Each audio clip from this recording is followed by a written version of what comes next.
This afternoon, in this session and the one that follows, we will be dealing principally with the effects of the Second World War. I think, as most historians of wars agree, we have a formula called W equals C3, which means wars have causes, conduct, and consequences. And what we've done now is the wrap up for our conference is to shift to the consequences. The museum has promised us some consideration of the impact of the Second World War upon the course of human history, particularly in the 20th century. And it's not too breathtaking to argue that it's probably the pivotal event of the 20th century. Now, I understand, of course, that there are distractions on any nice day in New Orleans. My distraction has nothing to do with this city or the Saints. But if I sit here clutching my Ohio State football, you'll understand why I may not be fully attentive to my duties. At Ohio State, when you retire, you don't get a gold watch. You get a ball signed by Jim Tressel and Archie Griffin.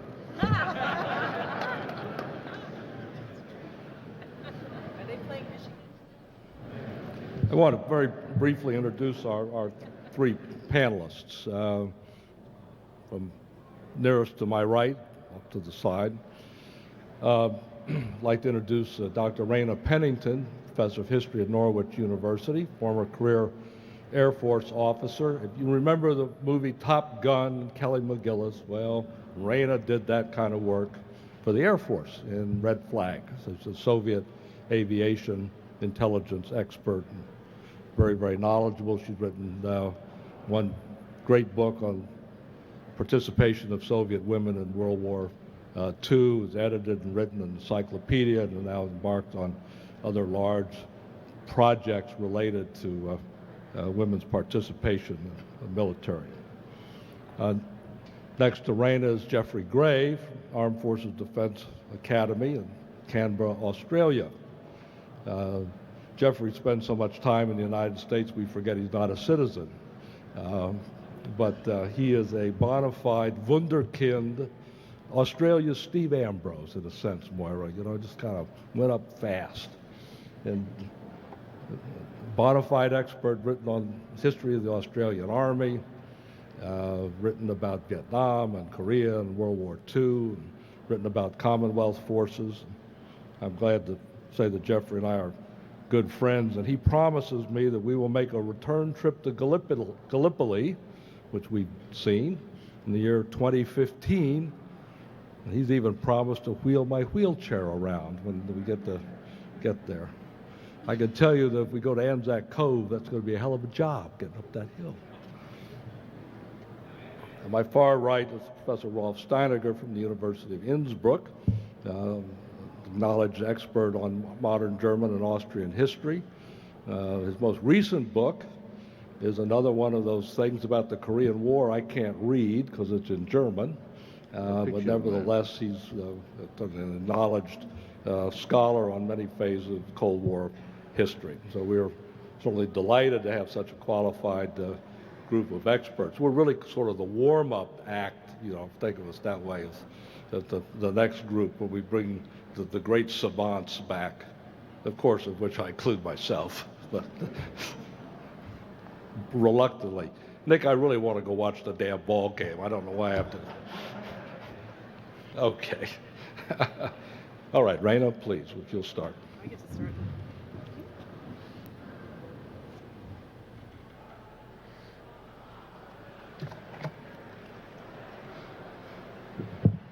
Can everyone hear me all right? No? Better, okay. Well, as Alan said, my name is Raina Pennington, and my field is Russian history. Now, I'm not going to try to tell you today that the Russians won the war single-handedly, but I do hope that by the time I'm through, perhaps you'll understand why many of them believe they did, because that does have an effect on how the consequences of the war play out in the Soviet Union. You can't truly understand the war, I believe, unless you do understand something about what happened on the Eastern Front. And it's an amazing story. After 18 months of horrific defeats, the Soviet Union literally rose from the ashes in a way that's unmatched in history since the time of Rome, and came back to defeat a well-armed, well-disciplined army, arguably the best in the world at the time. But it was in many ways a Pyrrhic victory. So I want to talk about the consequences of that victory for the Soviet Union and for the world. But to understand that, we have to talk a bit about the victory itself and how it was achieved. I do believe, along with other historians such as Max Hastings, Richard Overy, Gerhard Weinberg, that the Eastern Front was key to defeating the German army. And the scale of the war on that front has already been mentioned by some other speakers. It's almost unimaginable for us. The vast geographic distances, the size of the forces that were involved there, the casualties, the ferocity and brutality of the fighting. The Red Army there was the first to put a stop to almost 2 years of continuous Nazi expansion and conquest. In the course of the war, they destroyed or disabled more than 600 German and Axis divisions. 80% of all German casualties occurred on the Eastern Front, some 9 million soldiers. Now, how the Soviets did that is still a central question for those who study the war. The Nazis had to be defeated in battle. There was simply no other way to dislodge them from the territories that they had conquered by 1942. As Stalin put it, they're not going to just jump into the abyss without being pushed. Now, how the Red Army did manage to do that, I think, is misunderstood in the West. It's not just about numbers. That's not me. We often have the idea that the Soviets simply threw hordes and hordes of soldiers and beat the Germans by sheer weight of numbers. But you need to recall that the Germans had conquered 1/3 of Soviet territory before the war began. That was the site of 2/3 of all of their pre-war manufacturing, half of their coal and steel production, nearly all of their food production, and 45% of their population. So the Soviets began the war with about 190 million people total, compared to 130 million in the US. 90 million of those were in the occupied territories. So even given evacuation of maybe 16 million people, the Soviets fought the war up until 1944 with a lower population base than the United States had at the same time. Now, what they did have was very effective mobilization. But until 1943, that was just enough to keep up with the tremendous losses that they were taking. So in the early victories, the Battle of Moscow, Stalingrad, Kursk, the Soviets had barely any numerical advantage at all. They really weren't able to pull that into place until later in the war. Certainly the victory is not about just numbers, it's not just about Lend-Lease. Lend-Lease was a factor, but Stalin very cleverly refused to take much in the way of weapons. We gave more weapons to Britain than we gave to the Soviet Union. What we did give them was important, of course: trucks, Spam. Every Soviet veteran recalls Spam. The little cans that they called second fronts, that was the joke in the Red Army at the time. This is as close as the Americans are getting to a second front. Obviously there was some satire there. Now, I wish we had time to talk about other things that played into the victory of the Red Army, because it's a very interesting thing to study. Tremendous reorganization that went on in the Soviet forces, the creation of strategic reserves that played a huge role, 16 air armies that were created, the improvements in training that went on for Soviet soldiers, the shift to reliance on artillery as opposed to infantry forces by the end of the war. These are all important aspects. The economy obviously was also important, but again, not because of its sheer size, but of the way the Soviets were able to mobilize resources, both the labor in the economy and the materials they had. For example, they had 25% of the resources in steel that the Germans had, and yet they built more tanks, more guns, and more airplanes than the Germans did during the course of the war. For that matter, they built more tanks and more artillery than did the United States, obviously with much less base of resources to draw on. So there's a whole combination of factors that account for Soviet victory. Fighting ability is certainly one of them, improvements in leadership, and I wish we could talk about some of the military leaders. And you would have to include Stalin in the mix for his symbolic value and his acuteness in taking a hands-off approach later on in the war. Certainly organization. This was the one time a centralized system could really shine. Things that were a disaster in peacetime were made became very successful in wartime in terms of mobilizing resources and people in a centralized way.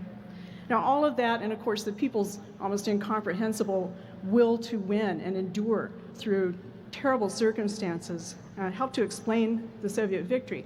And what I want to emphasize is these are active Soviet reasons for victory, not just German failures that somehow allowed the Soviets to barely win. Now, there was a great price, obviously, for that kind of a victory, primarily in casualties. And even today, I mean, imagine a country where we can only estimate casualties to the nearest several million in the Soviet Union, even with access to all the records that we have. The accepted total today is around 27 to 30 million, but there are some people that believe it's as high as close to 50 million, and these are deaths, not total casualties. 27 to 30 million deaths in the war.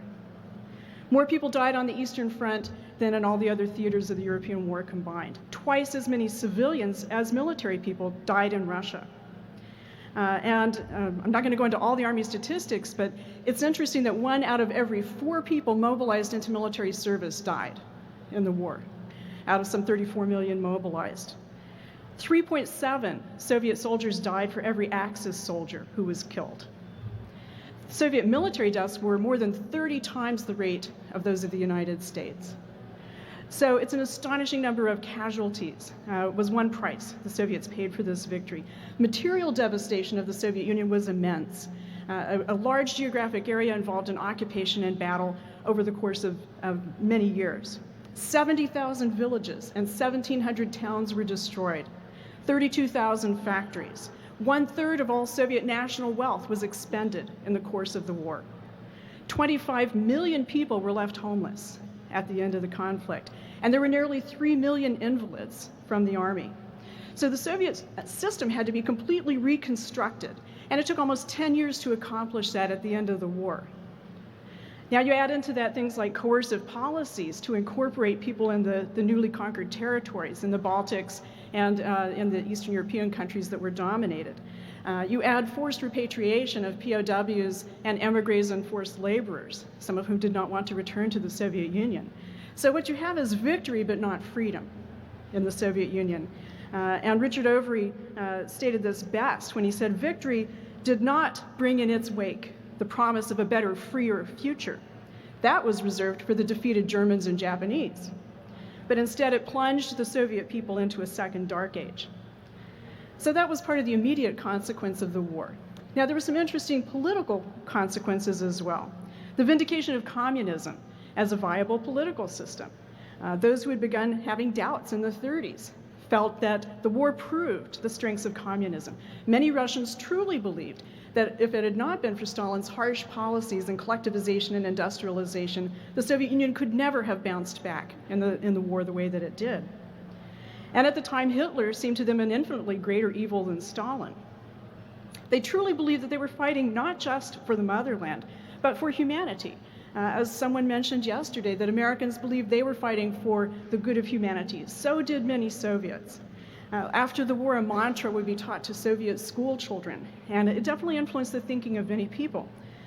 The Soviet nation saved mankind from annihilation and enslavement by German fascism and preserved world civilization. So this is the idea that many Soviet people grew up with in the post-war years. Now, obviously, victory in the war made the Soviet Union a superpower. It had been isolated and weak prior to that time.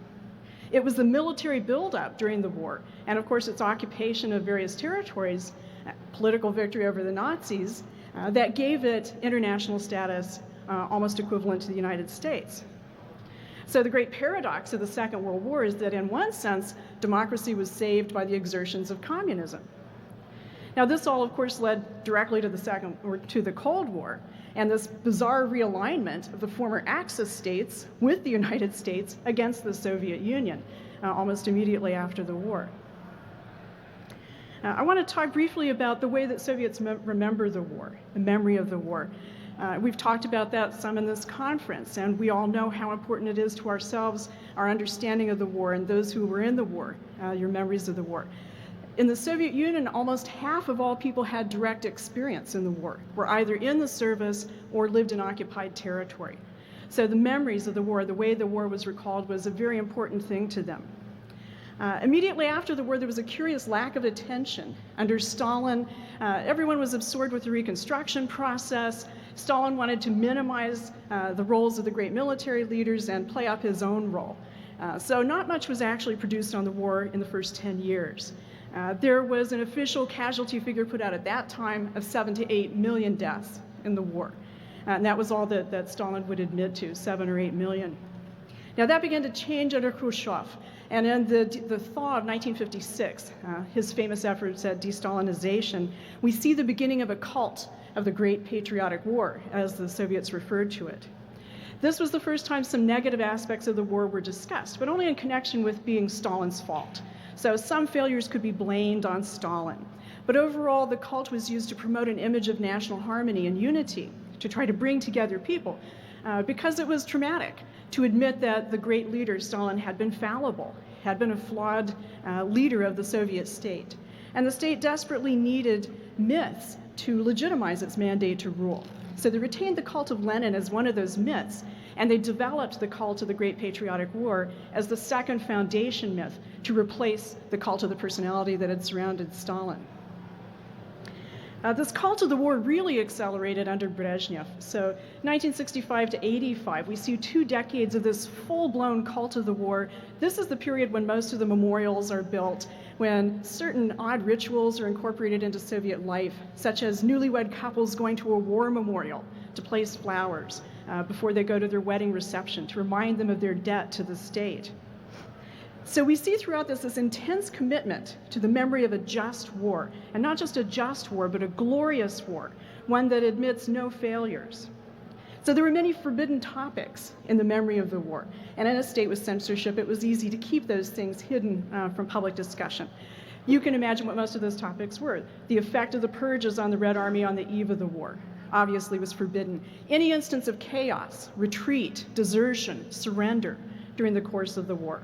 Collaboration by Soviet citizens, any discussion of Soviet atrocities or war crimes was a forbidden topic. Battlefield defeats of almost any kind. Interestingly, anything that was viewed as disproportionate attention to the fate of Soviet Jews. Khrushchev made the statement that we can't treat it as if Jews were the only victims of fascist aggression. And the flip side of that, any discussion of anti-Semitism during and after the war was a forbidden topic.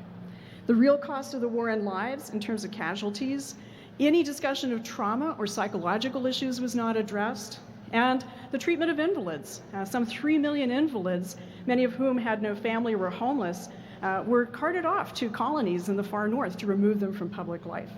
So none of those aspects of the war had been discussed for decades in the Soviet Union. So when Glasnost comes around in the 1980s, and suddenly censorship is lifted and people begin to talk about these things, it really is the desacralization of a myth. The other participants all have their own partially mythologized views of the war, but none has been asked to completely tear up the version they had and reconstruct it from scratch in quite the same way that the Soviets have. And because the myth itself was so one-sided, the revelations were similarly overwhelmingly one-sided and negative. And there was almost this compulsion to set the record straight. Now, this didn't happen in official military circles or in the archives, but in the public, in the literary magazines, in the newspapers and letters to the newspapers. A great deal of material began to come out in the late 1980s and through the 1990s. There were filmmakers who produced astonishing movies, writers who were relentless in their drive to show the very ugliest aspects of the war, especially anything that revealed the brutality of Stalin to his own people.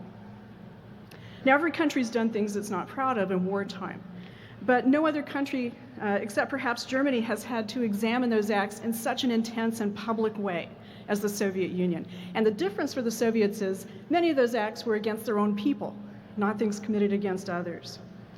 And to try to understand how that has affected Soviet psyche in the present day, think of our own reaction when we look at events like My Lai and the public discussion of that, the Japanese internment camps in the war. More recently, of course, the Enola Gay exhibit and the way that was to be portrayed at the Smithsonian. And you know how controversial and divisive those things have been, how hard for people it is to understand that some bad things happen in war.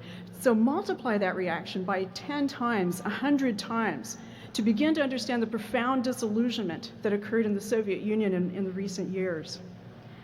So the revelation of the real losses of the war, Khrushchev had upped the figure to 20 million. Now suddenly people were talking about 30 million, 50 million deaths in the war. This was intensely difficult. Many Soviet people began to ask, was it worth it? Having believed for decades that if the Soviet Union had done nothing else good, it had saved the world from fascism. Was it worth it? So now we had people asking, did we save the world from fascism? Or did we simply enslave our own people and others to boot as a result of the war? Soviet people were writing into newspapers saying, what kind of victory was it if we lost 20 or 30 million and the Germans lost 2 or 3? Others say we live like beggars and our former enemies live like kings. So for what kind of victory did we sacrifice tens of millions of Soviet lives? So the long-term effects of this war is a very profound disillusionment with the Soviet system as a whole. And to really understand that, you have to recall that the origins of the Soviet state lay in the promise of creating utopia, a state that would create a generous, equal, free life on Earth. Ideology was central to the regime, and it required a certain level of faith from its followers. Well, the revelations about the war greatly accelerated that loss of faith, a loss of faith in the future, a real crisis of identity. That what does it mean to be a Soviet citizen if the war was not worth the price? Now, there's certain other things happening. Certainly, the war accelerated structural changes. Agriculture was in a terrible state throughout the history of the Soviet Union and never recovered to what happened to it in the Second World War. Demographic impact was tremendous. Why do we have this whole geriatric leadership in the Soviet Union for decades that didn't change until the 1980s? It was the loss of a generation in the war and a sort of petrification of the whole system. So I think there's consequences for the world that arise out of all this. Certainly you can ask the what-if questions, the counterfactuals. What if the Soviet Union had lost? What if Nazi Germany had occupied Soviet territory in 41 or 42, all the way to the Urals, maybe farther? I dare say there would have been some effects for us. D-Day might have had to be delayed a bit, might have required a little bit more in the way of assets to achieve. Maybe we could have nuked them, but they would have had a tremendous amount of territory to avail themselves of. It certainly would have been a different world if the Soviets had lost. More interesting, what if they had remained allies with the Nazis, as they were in '39? What if they had never fought against the Nazis? Obviously, the world would have been different too. The fall of the Soviet Union certainly changed the world. Affected me personally. I started out my life as a Soviet analyst in the Air Force. Who would have thought that was a bad career move back in the Cold War? But now the belief that somehow it was American policy, and specifically Reagan policy, that caused the Soviet Union to collapse is a little simplistic. There were always structural problems in the Soviet Union, and the war accelerated those far more than Reagan economics did. There was always a huge economic differential in the two superpowers. So even though in '45 the Soviet Union was the second largest economy in the world, it had only 1/4 the size of the United States economy. And so it started immediately after the war and was in bad shape long before the '80s. So significance of all this. The Soviet war effort is obviously an incomparable achievement, well worth studying for those interested in military history. We should understand other ways of war than our own, those of our allies and enemies, because we're going to fight people who don't fight the same way we do. So we need to understand how this happens. I do think the Soviet war effort was in many ways the most important factor, certainly not the only factor, in defeating the Nazis. It allowed the Soviet Union to become a superpower, and that had long-term consequences for the world. It led directly to the beneficent treatment of Germany and Japan immediately after the war. I think that would have been somewhat less likely had not the Soviets emerged as the new enemy. But the price of all this, the price of victory and superpower status, of course, was ultimately the collapse of the entire Soviet system. So I'd like to end by quoting again from Richard Overy's excellent book, Why the Allies Won, which I highly recommend to you. In the long term, the country that contributed the most to the defeat of the Axis, the Soviet Union, is the one that lost the most. Victory proved a poisoned chalice.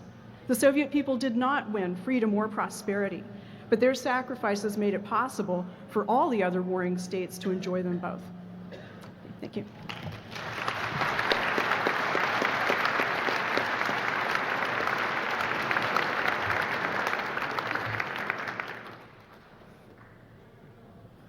hear me up the back there?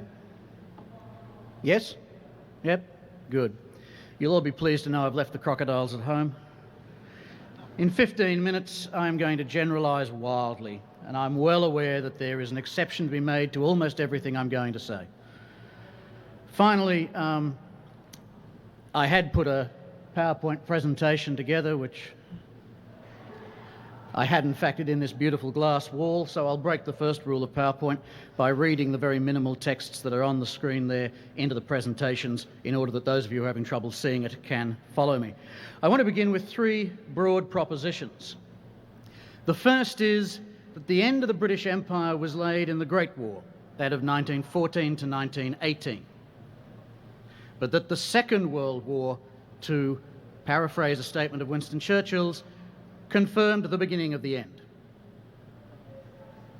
The second proposition I want to put to you is to draw your attention to the irony in another of Churchill's statements, sometime in the middle of the war, when he observed to those around him that he had not become His Majesty's First Minister in order to preside over the breakup of the British Empire.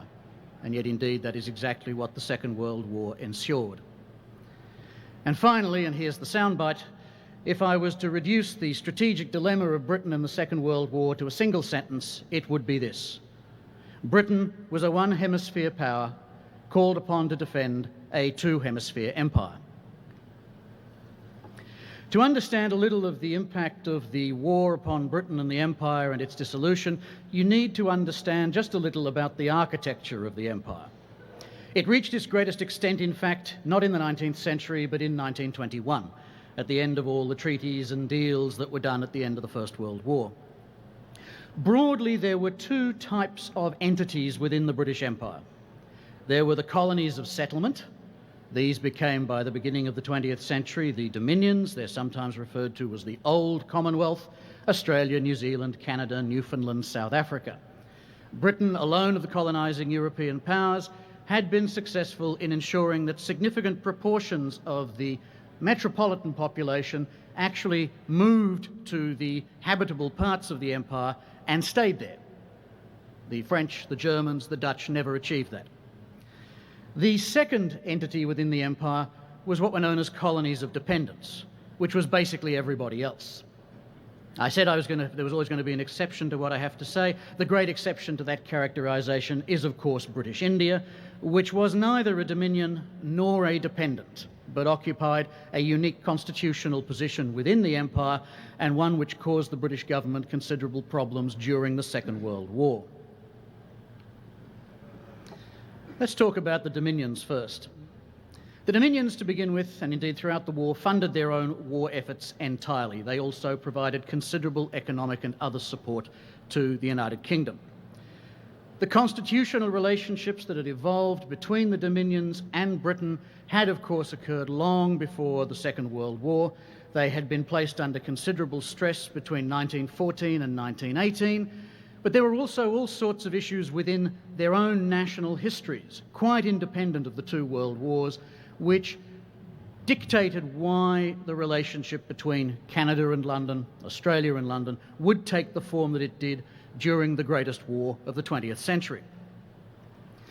In 1942, an Australian named Roy Barnes, a veteran of the Western Front, penned, in a moment of patriotic enthusiasm, a little ditty published there on the screen, Marching with MacArthur and His Men, which in part had as one of its choruses, "Let's raise a cheer, America is here." I don't imagine I'll get any argument with that sentiment. "We'll soon be on the side of victory. Let us raise a song, we know it won't be long, till we set the British Empire free." Well, I have to say I rather doubt that that was Douglas MacArthur's motivation for being in Australia in the middle of 1942. And indeed, many of you probably know the joke current in Washington and elsewhere in the course of the war that Southeast Asia Command, SEAC, in fact stood for Save England's Asian Colonies. There was a major divergence of policy between Washington and London throughout the war, and between President Roosevelt and Prime Minister Churchill personally, over what the great stakes that the war was being fought for were about, and Roosevelt and Washington were quite clear that preserving the empire at all costs was not one of them. This was in marked contrast to Churchill's view, who was, in his worldview, very much a 19th century romantic about issues of empire. The relationship between Churchill and the Dominions was a difficult one throughout the war. And it has to be said, much of the complaint and critique that came from Ottawa, from Canberra, to a lesser extent from Wellington and New Zealand, was justified. The early setbacks in the war for the Canadians, such as Dieppe and Hong Kong, in which British decision-making and command seemed to eventuate in the sacrifice of significant Canadian forces, what the Prime Minister of Australia, John Curtin, called in an open cable to his English counterpart the inexcusable betrayal over the fall of Singapore, left legacies in that relationship which lasted well beyond victory in 1945, and helped to explain why, for the Dominions, the relationship after the Second World War could never go back to being what it had been before 1939. The Empire's defence effort was a total one. And here we see the mobilisation of forces. Britain, 6.5 million. This is in uniform. It's not counting the civilian workforce. Australia, 995,000. Canada, 1.06 million. India, 2.4 million. You can see why India was the great military strategic reserve of the Empire. New Zealand, 215,000 from a population of not much more than 1.5 million people. South Africa, 410,000. The rest of the Empire, 500,000. Included in that last figure are more than 330,000 African men recruited into African regiments of the British Army and for the first time sent to fight in imperial armies beyond their own regions. 43,000 citizens of the Irish Free State who, despite Ireland's neutral Dominion status, nonetheless volunteered to fight in the British military against the Nazis. And none of this takes account of the raw materials, the foodstuffs, the infrastructure which the Empire provided for major schemes of war-making, such as the Empire Air Training Scheme, which effectively manned the British Royal Air Force's Bomber Command for much of the war. The price of victory was equally serious. Britain had been a net debtor to the United States at the end of the First World War. We sometimes think that the decline in the British economy was entirely a consequence of the Second World War.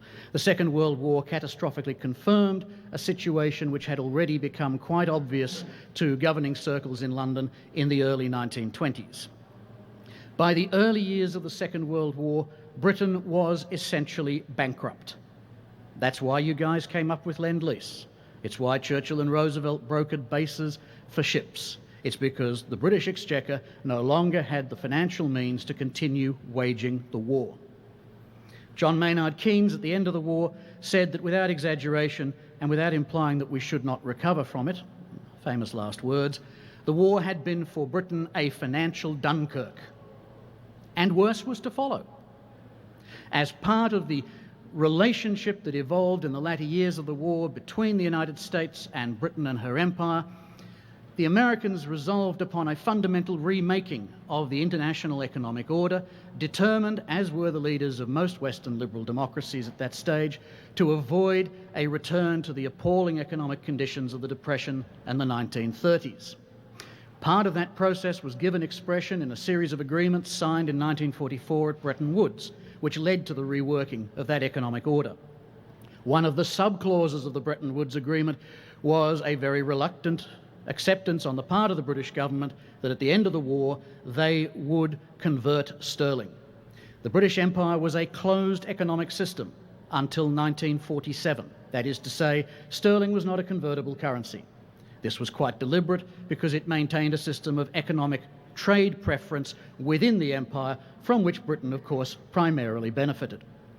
When Britain proved, for good and understandable reasons, in 1945-46, unwilling to move forward quickly on the convertibility of sterling, the United States forced its hand in 1947, forcing a major run on the British pound, which of course further weakened the economy and forced the British government to accept the agreement it had signed in 1944. Sometimes our friends have to hurt us to give us the right message. In some ways, the lesser price of victory for Britain and the Empire is in the casualty statistics. Britain 244,000, Australia 30,000, Canada 39,000, India 24,000, New Zealand 10,000, South Africa 7,000, the rest of the empire 30,000. They're grim statistics, but you have to understand something about the British and Empire mindset. World War II does not dominate our national psyches in the way that the First World War does, and continues to do. And the reason for that is that, mercifully from our point of view, the Second World War was a far less costly conflict for us than the Great War had been. In the Great War, there were more than 1 million British and Empire deaths in uniform as a direct result of combat.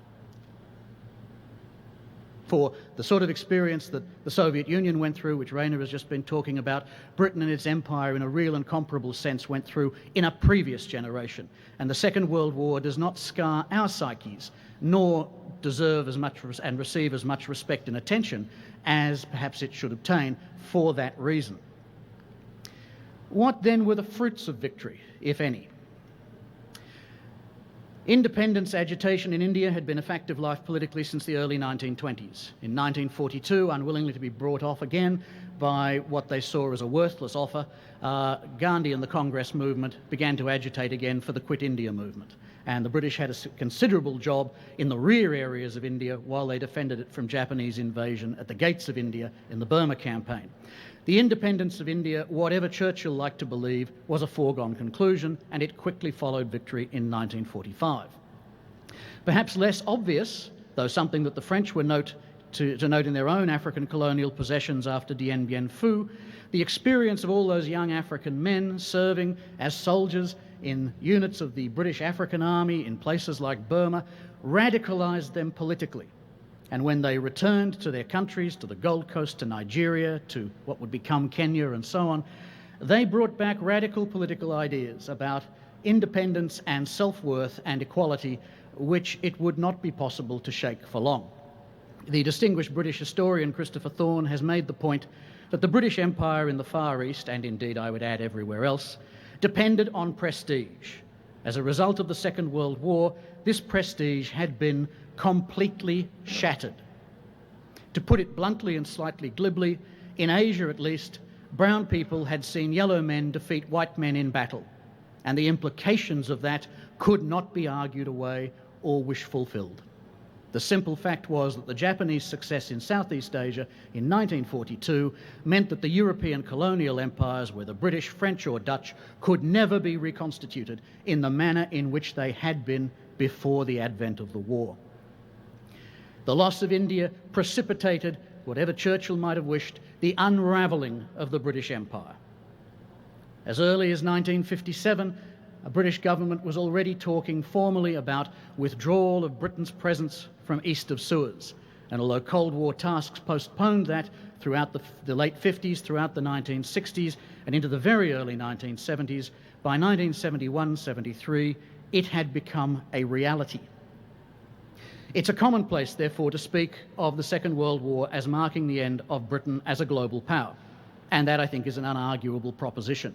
What is sometimes lost to sight, however, in accepting that assertion, is that whilst Britain's global power status undoubtedly went into decline and eclipse, Britain remained a significant regional power throughout the 1950s in the Middle East, and indeed into the 1970s, and arguably indirectly beyond that in Southeast Asia.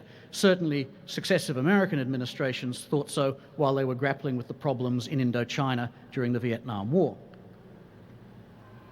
In one of his many grandiloquent moments in his 6-volume history of the Second World War, Winston Churchill says at one point, in that dark, terrific, and also glorious hour, I think only Churchill could write that, we received from all parts of His Majesty's dominions the assurance that we would all go down or come through together.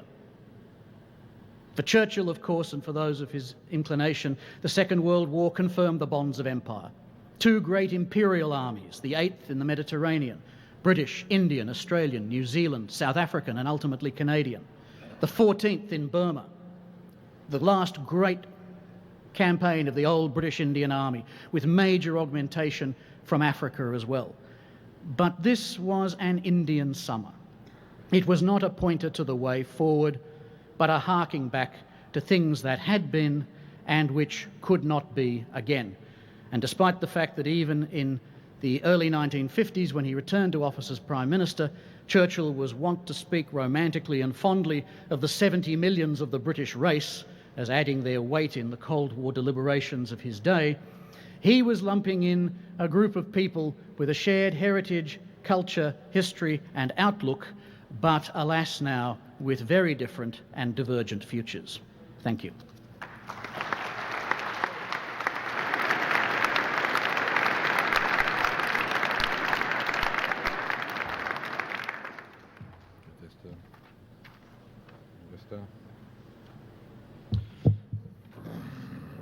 Is that okay? Kind of. Well, anyway. Well, ladies and gentlemen, it's all about Germany. I'm German, and despite of, nevertheless, I'm enjoying this conference tremendously.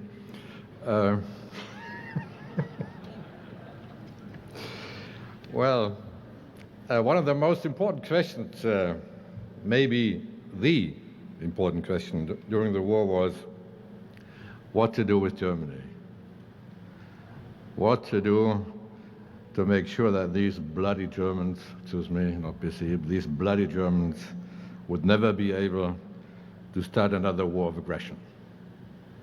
I'll try to give an answer in 17 and a half minutes to this question. Planning had started as early as 1943. First, there was unconditional surrender, as announced by Roosevelt in January 43 in Casablanca, supported by Churchill. There would not be a second, quote, undefeated in the field, as the German Vice President Ebert from the Weimar Republic had greeted the Germans and the German army when they came back to Berlin. Unconditional surrender became the main Allied war objective. Stalin agreed, despite the fact that he hadn't been consulted. The big three, Roosevelt, Churchill, Stalin, met in Tehran in November 43. On the agenda, the Allied strategy for the remainder of the war, that is, of course, the Second Front, and the future shape of Europe, or in other words, the future shape of Germany. Stalin made it clear that he wanted to keep what Hitler had given him in 1939 with this notorious Hitler-Stalin pact. But he didn't mention that, of course. There was Eastern Poland. Churchill and Roosevelt agreed. Demonstrating it with 3 matches, Churchill added that Poland might, quote, move westward to get German land in the east as compensation of what it had lost in the east. How far Poland should move westward was not decided. The river Oder was mentioned, but what about the positions south of the Oder? There were 2 Neisses, about 120 miles apart. That would be a problem then in Potsdam in 45. Anyway, Germany would lose its eastern territory. So what to do with the remainder of Germany? Dismember it. Stalin actually was the first who had put forward this idea. When British Foreign Minister Anthony Eden visited Moscow in December 41, German troops only a couple of miles away from Moscow. Eden's answer at that time, quote, there is no objection to it in principle. In Tehran, Roosevelt took up that idea. He proposed splitting Germany into 5 states: Prussia, Hanover, Saxony, Hessen, Bavaria, and Baden. And then the strategically important areas, the Kiel Canal, Hamburg, and especially the Ruhr and the Saar, should be internationalized. From now on, dismemberment was on the agenda of post-war planners. First, the British. Their chiefs of staff were all for dismemberment of Germany. In August 1944, only 3 months after D-Day, at the height of Anglo-American-Russian cooperation, they were already thinking of the possibility of Germany joining Russia after the fighting had ended And this was, in the words of Air Force Chief Bartle, quote, the greatest danger in our history. They, the chiefs of staff, put forward a spectacular plan to counter this danger by splitting Germany into 3 independent states along the zonal boundaries, quote, as an insurance against the possibility of an eventually hostile USSR. This mine? Yeah. This mine. These ideas of the military, so bluntly put forward, caused a major outcry in the Foreign Office. Frank Roberts, he was at that time the head of the Central Department in the Foreign Office and later became ambassador in Bonn. At that time he was only 34. He put it this way, quote, dismemberment of such a big country, a racial, economic, geographical, and with certain reservations, a historic unity, is a step completely out of keeping with the general line of historical progress. We shall be imposing on Germany something contrary to the general trend in the rest of the world. Rigid international frontiers wandering up German hills and down German valleys is absurd. And Orm Sargent, one of the highest ranking officials in the Foreign Office, described these plans as, quote, a most disastrous heresy which ought to be nipped in the bud at once.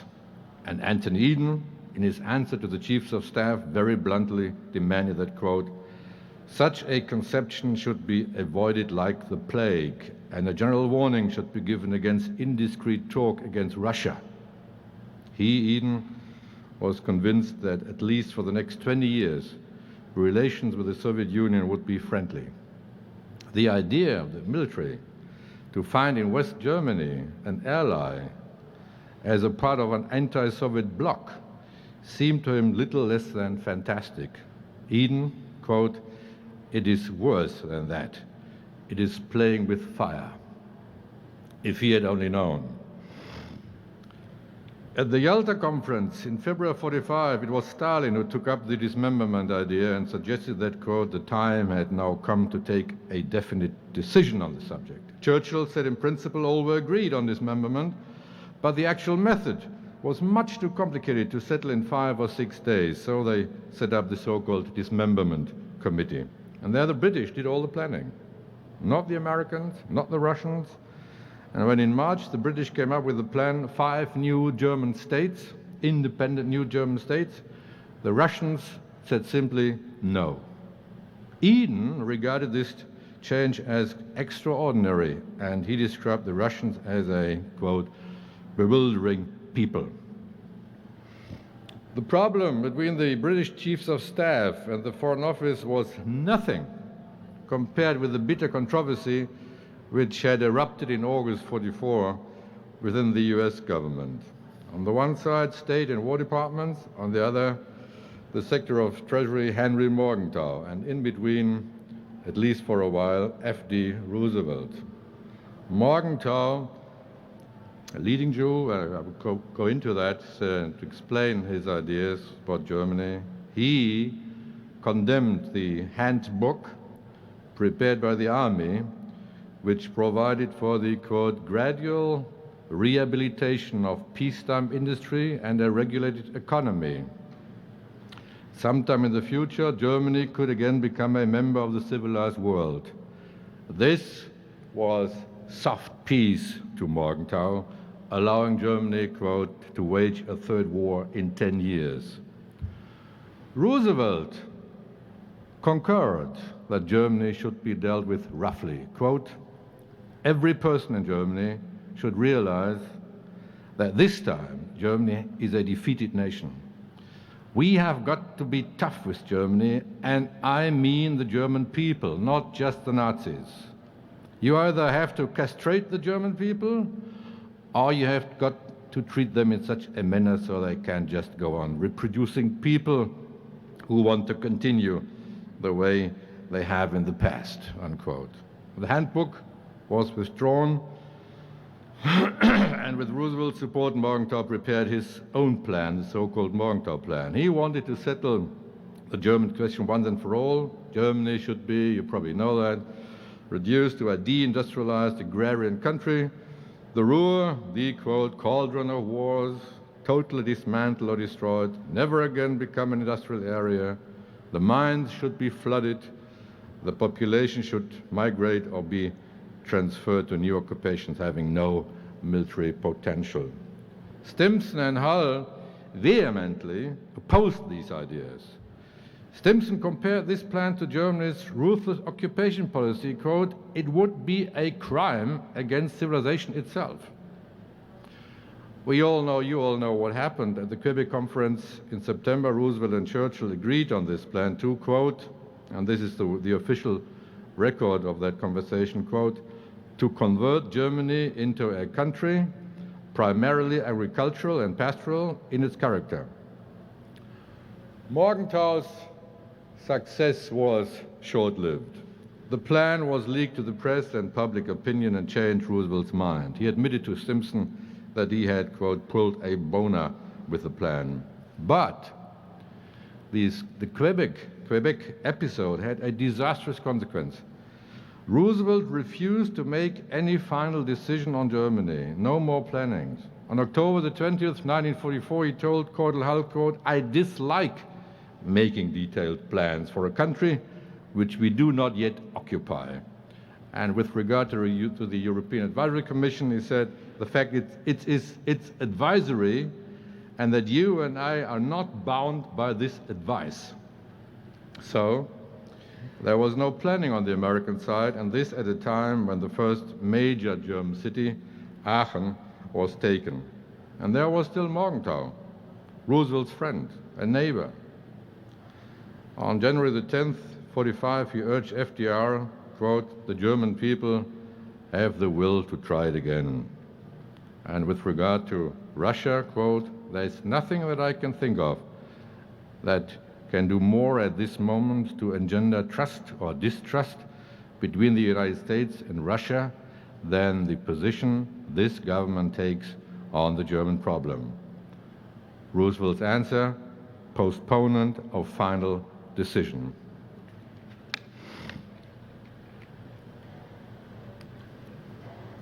But the military commanders in Germany needed directions. Planners in Washington had to find a middle ground between Morgenthau, Roosevelt, state, and war. The result was the directive JCS, Joint Chiefs of Staff 1067, with certain elements of the Morgenthau plan in it.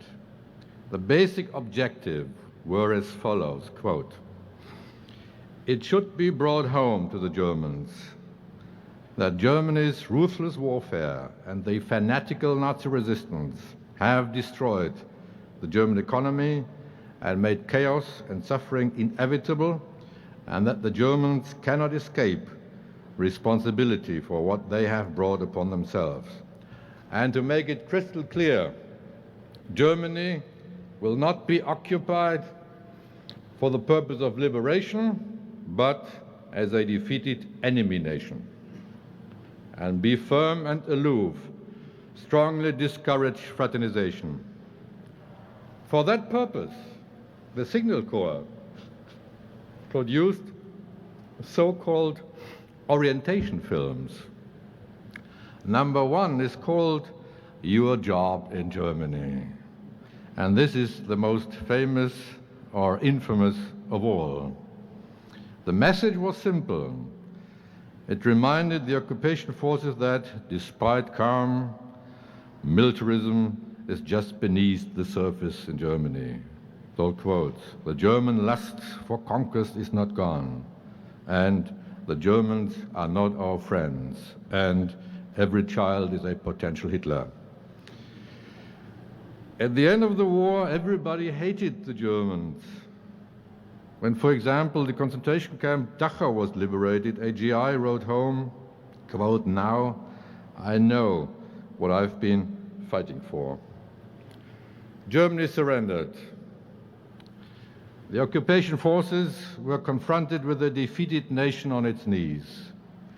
There was chaos, cities and industries destroyed, misery, no hope, no nothing, 10 million DPs, 12 million refugees, 2 million had perished on the way from the east into right in the middle of the Reich.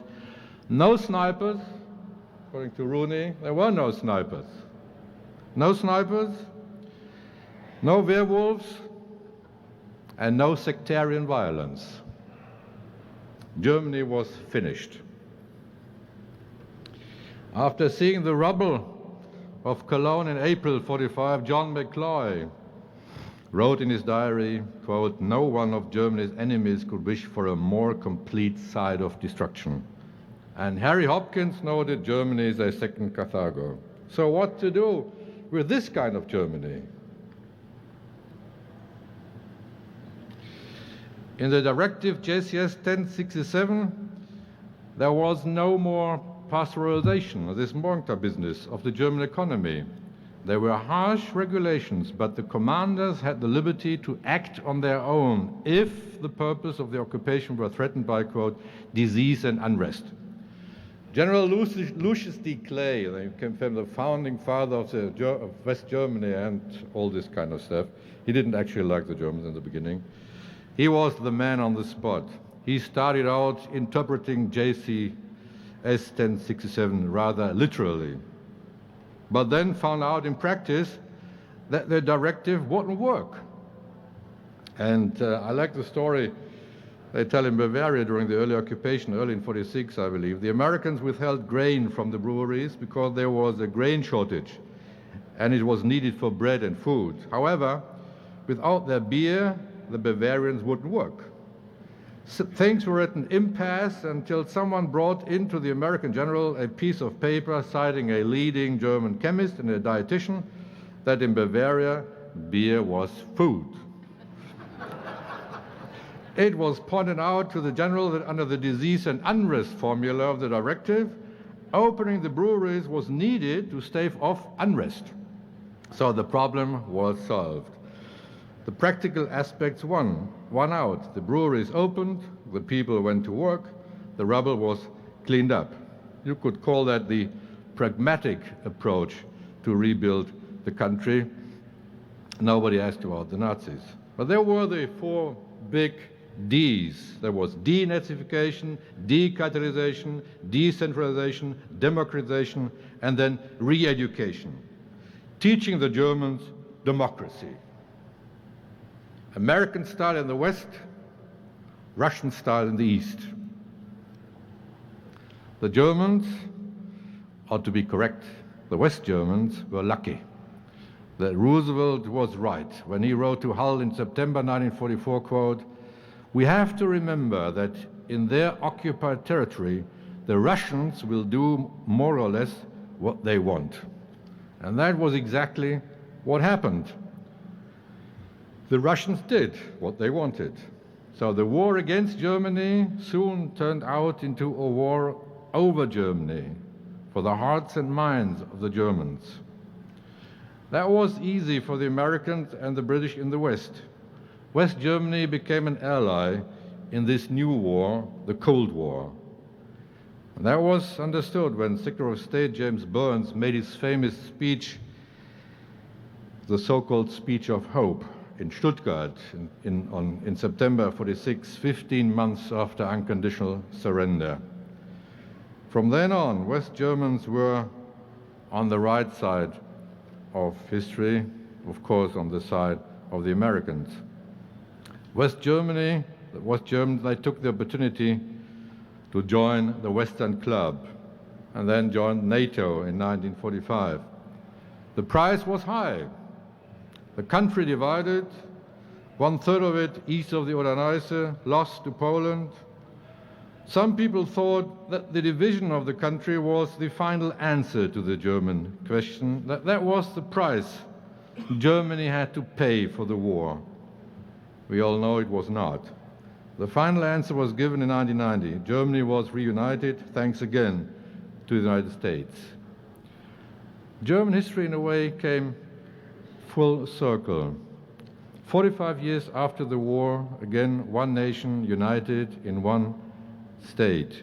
Out of the rubble had come a new democratic Germany, in many ways thanks to the United States, to those wise men who were in charge after 45, and of course thanks to the Cold War.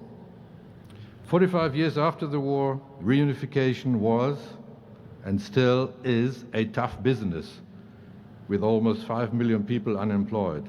But only now is the time that this united Germany, in many ways, faces up to its past, with all that was mentioned yesterday and the day before yesterday.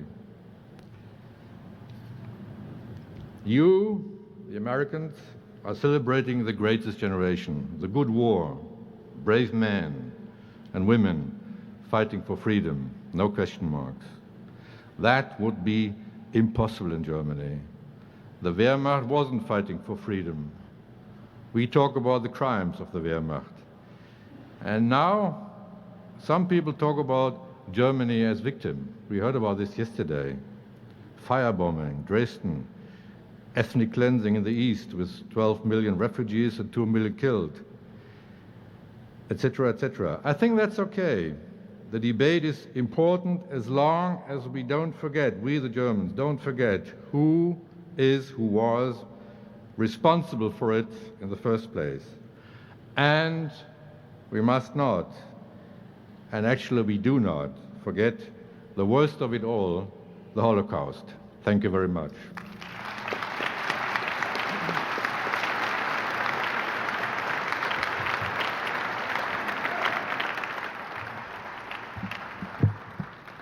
Thank you very much, panelists. I think you've all performed admirably in our act as warm-up for our closing session.